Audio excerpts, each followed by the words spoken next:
Some are saying that God has his hand on this younger generation, and I have a hard time seeing it, but I truly saw it yesterday. My daughter gifted me a place to just relax for an hour, like a soak, a CBD soak. And it was wonderful and quiet. And so that was birthday, Christmas, I forget. I finally used it yesterday. And I was chit-chatting with the guy that runs the store. He's 22 years old, and he's been through a lot. And his words to me, which was profound, was, when I was 18 years old, I was so upset at God. God, why are you doing this to me? Why are you doing this to me? Why are you doing that to me? And so angry. And he's been through quite a bit. I mean, he'd only seen his dad 3 times by the time he was 19. Once like at 7 and 13 and 19. And his mom lost her job. They had to move in with his grandma, and that was pretty tight quarters. He moved out, was homeless for a year and a half, and doing drugs. He's since now been 6 months clean. And anyway, I'm sorry my face is a little blurry, which is not all bad, but I dropped my phone yesterday and it cracked it up a little bit right across the camera. Which I say, why God? But he taught me a lesson, which I'm getting to shortly. Something I know in theory, but he took it to heart.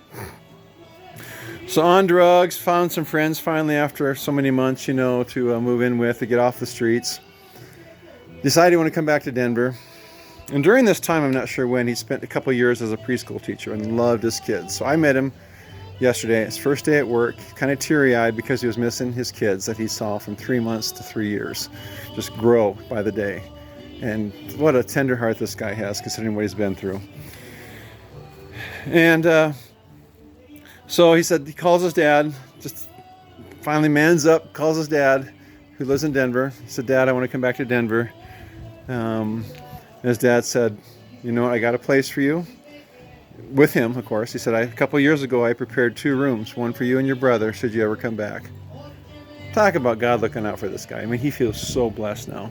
I think it's partly because he learned a lesson, and I'm getting to here in a little bit. And I think if we all learn this lesson, whatever lesson God's trying to teach us, we have a better chance of moving on in our lives. That's the point of this. So he moves down. He's looking on the internet for a job, finds an opening shortly after it was posted, calls up the manager, finds out that he knows the manager since he was in 9th grade.